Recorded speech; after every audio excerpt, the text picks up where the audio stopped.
Okay, let's get right into it. Just recently, NASA dropped a plan that is so much more than just a blueprint for a moon base. It's a signal of a massive, fundamental shift inside the agency itself. Frankly, it's a change we haven't seen in decades. This is the story of the new NASA and how it plans to win the new space race. It all kicked off with a single word: ignition. And no, not just for a rocket launch. This word was an announcement, the start of a whole new journey for NASA, a complete rejection of the old way of doing things. It's them saying, we're done with excuses, we're gonna set crazy high expectations, and then we're gonna meet them. So why the big change of heart all of a sudden? Well, because this time, there's a lot more on the line than just exploration. There's a new great power competition brewing with China, and the grand prize is a permanent foothold on the moon. Yeah, this is not your grandparents' space race. And that means a totally different philosophy. You know, the Apollo era was all about flags and footprints. Get there, plant the flag, grab some rocks, and come home. The new mission, it's all about permanence. The goal is to stay. And NASA's leadership has made it crystal clear: America will never again give up the moon.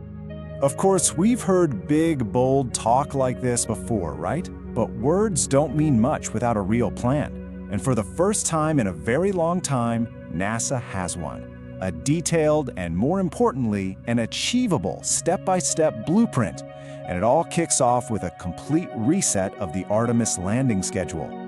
So what's the first huge change? Get this. Artemis 3 will no longer be a moon landing. The old plan, which was basically jumping straight from a single test flight to a landing with a totally unproven vehicle, well, it was just way too risky. So, the new Artemis 3, now slated for 2027, is going to be a dress rehearsal, but in the relative safety of low Earth orbit. The crew will meet up with the lander, dock with it, and test every single system: life support, the new spacesuits, you name it, all while help is just a short trip home. Smart. And which lander are they going to be testing? This is where that new NASA mindset really starts to shine. Instead of just picking one company and hoping for the best, NASA is throwing SpaceX and Blue Origin into a head-to-head competition. The message couldn't be clearer. The only thing that matters is execution. Whoever proves their lander actually works first gets to be the one to take Americans back to the moon. And once that lander is proven in 2027, the pace just becomes incredible. The winner gets ready for Artemis 4 in early 2028. That's the official return to the lunar surface. But they don't even stop to catch their breath. Artemis 5 will follow with another landing before the end of that same year. We are talking about establishing a crewed landing once every 6 months.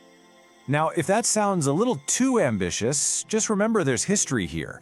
The time between the very first moon landing on Apollo 11 and the next one on Apollo 12, just 120 days. NASA is simply getting back to the kind of speed it had in its golden era. This blistering new pace kicks off a super detailed 7-year construction project, and it's all broken down into 3 phases. Phase 1, which runs from 2026 to 2028, is all about 2 things: securing reliable access to the moon and testing out the absolutely critical tech we're going to need to survive there.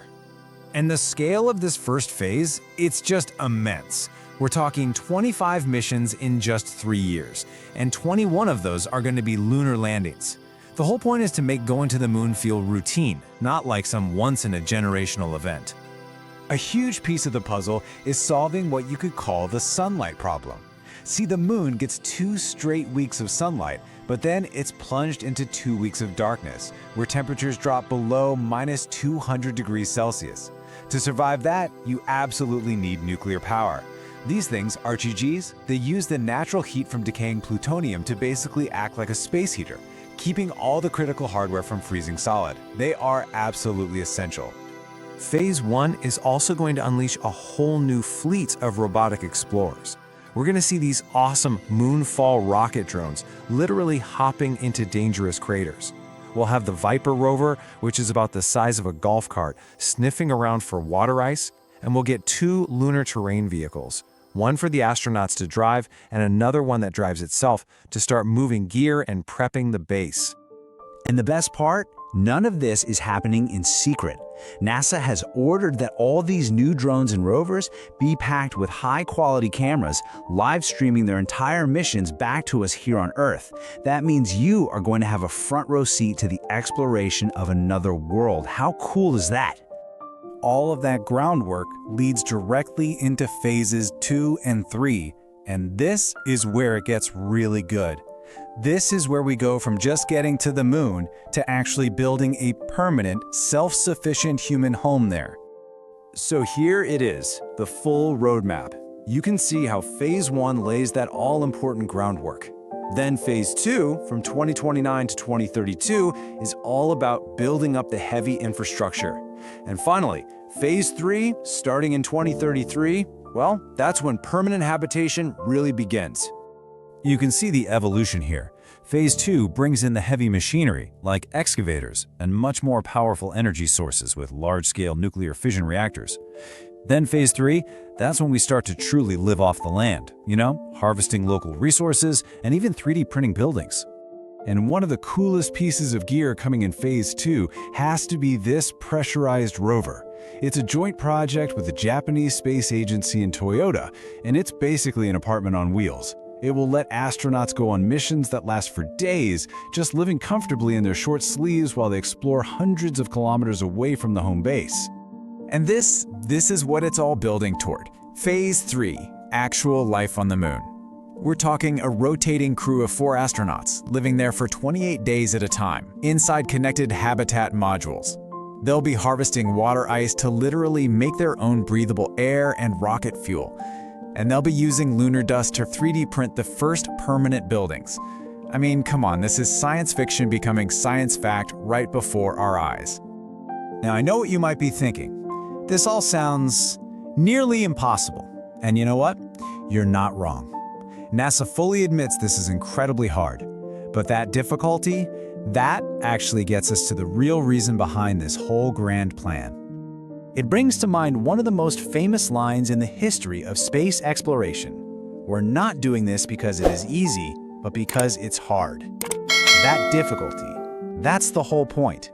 In this new space race, just being good enough is not an option anymore. The only way to lead is to push the absolute limits of what we think is possible. Because when you boil it all down, the real objective here isn't the moon base itself. The real goal is to inspire.